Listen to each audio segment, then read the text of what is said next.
Bonjour à tous, il y a pas longtemps j'ai fait une vidéo sur la chaîne Les Autodisciples sur mon projet de noter tous mes rêves pendant un an. Et le truc c'est que je me suis un petit peu laissé aller dans mon inspiration et au final j'ai pas expliqué grand chose. Donc je fais cette vidéo pour expliquer un peu plus clairement comment ça s'est passé et qu'est-ce que j'en ai conclu. D'ailleurs si vous avez pas vu la première vidéo, n'hésitez pas à aller la voir d'abord. En fait, ça s'est pas fait d'un coup. Au départ, je notais juste un mot ou une phrase. Je notais juste la dernière image que j'avais à la fin du rêve dans la tête. Je me souvenais pas du tout de toute l'histoire, je me souvenais juste d'un truc et je le notais de manière super synthétique. Et puis je me suis mis à noter un petit peu plus de détails à chaque fois. Et en fait, faire ça, ça entraîne le cerveau à se souvenir des détails. Parce que c'est comme si on lui disait non, tu vois ce truc, les rêves que d'habitude tu oublies juste après que ce soit passé, parce qu'il faut pas le garder en mémoire, parce que c'est pas la réalité, donc faut pas que tu confondes les deux. Non, cette fois ce truc, tu vas t'en souvenir. C'est pour ça que c'est important de noter tous les détails, même quand ils ont l'air complètement inutiles. Et à la fin, je pouvais me souvenir d'histoires assez détaillées, très longues, avec beaucoup de détails, je me souvenais souvent de 2-3 rêves par nuit, et ça m'a apporté plusieurs choses.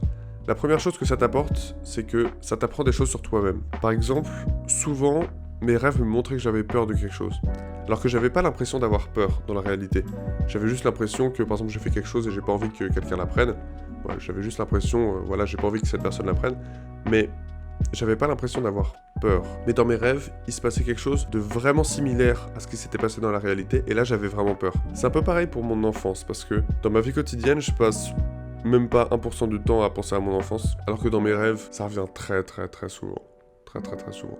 Et ça m'a aidé à prendre conscience qu'en fait, mon enfance, même si aujourd'hui j'ai l'impression que c'était juste le passé, ça n'a pas trop d'importance, et je passe tout mon temps à penser au présent et au futur proche, à ce qui va arriver, ou au passé proche, en réalité, c'est vraiment mon enfance qui a fondé ma psychologie et ma manière de comprendre le monde. Et pour la mort, c'est un petit peu pareil, parce que je suis pas quelqu'un de très angoissé par la mort, enfin j'y pense pas trop. Quand j'étais petit, apparemment, je l'étais vraiment. Aujourd'hui, j'irai pas jusqu'à dire que je l'ai accepté, parce que je sais pas si on peut vraiment l'accepter, mais c'est plus du tout un truc qui m'angoisse. Alors que dans mes rêves, elle revient quand même parfois. Que ce soit par la mort d'autres personnes ou par la peur de ma propre mort. Je me souviens notamment d'un rêve avec quelqu'un que je connais qui faisait une sorte de crise d'angoisse, qui sentait très mal, et qui se voyait lui-même sur un lit d'hôpital, sur son lit de mort, et qui se voyait carrément après, et qui se décrivait carrément sur son lit d'autopsie. Donc déjà mort en train de se faire autopsier. Et ça montre que si ce genre de truc m'apparaît dans mes rêves, c'est quand même que... Et je pense qu'on s'en détache jamais vraiment, mais j'ai quand même une sorte d'angoisse de la mort. En tout cas, je suis conscient de l'angoisse de la mort qu'on peut avoir. Le deuxième truc très intéressant et qui est lié au premier, c'est que les rêves te permettent d'entendre des messages de ton inconscient. Alors je vais pas faire de la psychanalyse freudienne parce que je suis pas psychanalyste, je vais juste parler de concrètement ce que j'ai vécu. Souvent, je revis dans mes rêves des événements qui viennent de se passer dans ma vraie vie, mais symboliquement. C'est-à-dire que il se passe pas forcément avec les mêmes personnes, il se passe pas dans les mêmes lieux, mais le contenu émotionnel, ou globalement la trame, est similaire. Ça peut être une personne qui est remplacée par une autre, ou une entité, ça peut être un lieu qui va exacerber les caractéristiques du vrai lieu. Mais le contenu personnel, l'expérience, l'histoire en fait, elle est toujours similaire au truc que j'ai vécu, ou alors c'est lié à un truc que je sais que je vais vivre bientôt. Donc là c'est un petit peu des rêves par anticipation, comme si c'était pour m'entraîner à l'épreuve que j'allais devoir affronter. Il y a aussi 2-3 fois où mes rêves m'ont envoyé des messages. Par exemple, il y avait cette fois où il y avait devant moi un mec avec un gilet noir, tout en noir, mais avec des sortes de bandes blanches sur le corps, c'était très bizarre. Et je voyais des mots apparaître devant mes yeux, et je savais que je devais les dire, je savais que je devais les crier. Les mots c'était Wilhelm Reich, 1949. Du coup, je vais crier le plus fort que je pouvais. Wilhelm Reich, 1949. Je sais pas du tout pourquoi. Et il se trouve que Wilhelm Reich, j'ai regardé sur internet, a écrit un livre en 1949. C'est une sorte d'intellectuel, j'en avais entendu parler avant. C'est pour ça que ça apparu dans mon rêve, ça vient pas de nulle part. Et du coup, maintenant, je vais lire le livre qu'il a écrit en 1949 pour voir, je sais pas exactement. J'avais un autre rêve par exemple où j'arrivais chez un ami et il était avec toute sa famille, mais il avait une tête de chèvre. Tout était normal, à part que lui, sa tête, c'était une tête de chèvre. Il me regardait, c'était un peu bizarre. Et il se trouve que cet ami, quelques mois après, il est tombé très malade, et il est allé en hôpital psychiatrique pendant assez longtemps. Parfois, je me dis que c'était peut-être une prémonition, ou que instinctivement, inconsciemment, j'avais déjà senti quelque chose. Et parfois, c'est carrément philosophique. Je me souviens d'un rêve où il y avait une bouteille qui flottait devant moi, avec un liquide dedans. En fait, il s'agissait de savoir si le liquide était pur ou pas. C'est-à-dire que si le liquide était entièrement pur, qu'il n'y avait aucune imperfection dedans, ça voulait dire que la perfection pouvait exister dans la matière concrètement, et donc c'était pas juste un concept, Alors que si je pouvais voir la moindre imperfection dans le liquide dans la bouteille, ça voulait dire qu'en fait, le parfait ne pouvait pas exister, que c'était juste un concept et que tout ce qui est matériel est imparfait. Quand je voyais cette bouteille, je ressentais ça très très clairement. Et c'est ça qui est impressionnant, c'est que les rêves permettent de mettre en image des réflexions ou des dilemmes qu'on a dans la vie, mais qui peuvent pas encore être formulés complètement consciemment. En fait, il y a vraiment quelque chose dont je me suis rendu compte en faisant ça, que je vous invite vraiment à faire parce que c'est impressionnant. C'est que je me suis rendu compte que dans notre vie quotidienne, on vit dans 1% du palais gigantesque qu'est notre esprit, ou notre cerveau, vous appelez ça comme vous voulez. Et ces 99 autres pourcents, on sait quasiment rien sur eux. En fait, on le sait, mais on n'arrive pas à le formuler, parce que c'est dans les profondeurs de notre psychologie. Par exemple, quand on dit « Ah, j'ai une idée », d'accord, j'ai une idée. Mais du coup, d'où elle vient l'idée, en fait? L'idée, en vrai, elle est apparue.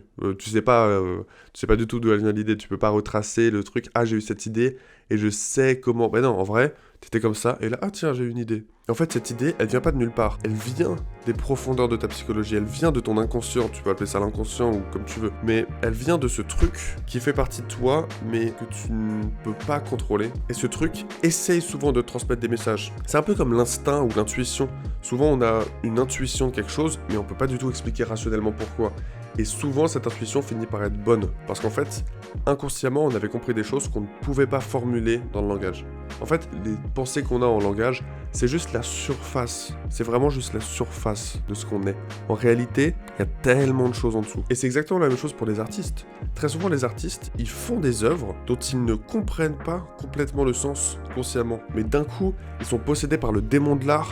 Et ils font quelque chose sans s'arrêter, ils peuvent y passer des heures et des heures et des heures, ils savent pas exactement pourquoi, mais ils créent quelque chose qui a un sens. D'ailleurs, on se rend compte dans l'histoire souvent que les grandes idées, avant qu'elles aient été formulées par des intellectuels ou par des philosophes, en fait, elles étaient présagées dans l'art. Que ce soit les religions, la déconstruction, même le rationalisme, le scientisme, les lumières, c'est d'abord des idées qui sont arrivées artistiquement, sous forme de rêves, d'images, parce que les gens pouvaient pas encore les formuler. Et ensuite, ça s'est installé consciemment, et là, les gens ont commencé à les formuler. Donc, ce que j'en retiens, c'est que le rêve, il fait vraiment de son mieux pour exprimer ce que le conscient n'arrive pas encore à formuler dans le langage. C'est pour ça qu'il y a souvent des objets, genre des portes dans les rêves. Moi, j'ai beaucoup de portes dans mes rêves, parce qu'à chaque fois, elles représentent le passage d'un lieu à un autre lieu. Mais c'est pas forcément des lieux physiques, ça peut être des lieux psychologiques, genre différents moments de ma vie. C'est pareil pour les falaises ou les cascades. Dans la réalité, je vois jamais des falaises ou des cascades, mais dans mes rêves, elles reviennent souvent. Et je pense qu'elles représentent un petit peu cette peur de la chute, ces forces naturelles. Et aussi cet aspect vraiment primitif, parce que faut pas oublier que nos corps et nos cerveaux proviennent de millions d'années d'évolution, ils sont pas arrivés comme ça dans leur forme actuelle. Et donc, souvent par exemple dans mes rêves, il y a de la violence ou il y a de la prédation, des choses que j'ai la chance de pas beaucoup vivre en pratique dans ma vie, mais c'est comme si mon inconscient essayait de me dire « Non, non, t'inquiète pas, il y a encore de la violence, il y a encore de la prédation. » C'est pas parce que t'as la chance d'être en sécurité actuellement qu'en réalité la nature arrête d'être aussi hardcore. Donc maintenant on va faire quelque chose d'assez bizarre, c'est qu'on va jeter un œil au contenu de mes rêves. En fait j'ai mis tous mes rêves dans un programme qui compte les mots, et on va voir combien de fois apparaissent chaque mot.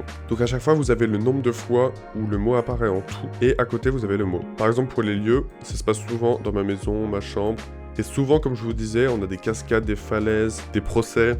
Je suis jamais allé dans un procès. Ensuite, pour les émotions, comme je vous disais tout à l'heure, il y a beaucoup plus de peur que des autres émotions. Alors que dans ma vie quotidienne, j'ai rarement l'impression d'éprouver de la peur. Bon, ensuite, dans mes rêves, ça peut être moi qui ai peur ou ça peut être les autres gens qui ont peur, hein. J'ai pas fait la distinction. Ensuite, pour les personnes, alors peut-être que je vais en flouter certaines, mais c'est intéressant parce que ceux qui apparaissent le plus sont pas ceux que je côtoie le plus. Ce qui montre qu'il y a des gens avec qui, même si j'ai peu d'interactions, au final, psychologiquement, ils comptent plus pour moi. Comme je vous disais, il y a beaucoup de vocabulaire lié à l'enfance. Et au niveau des actions, il semble que je passe pas mal de temps à manger, plus qu'à dormir.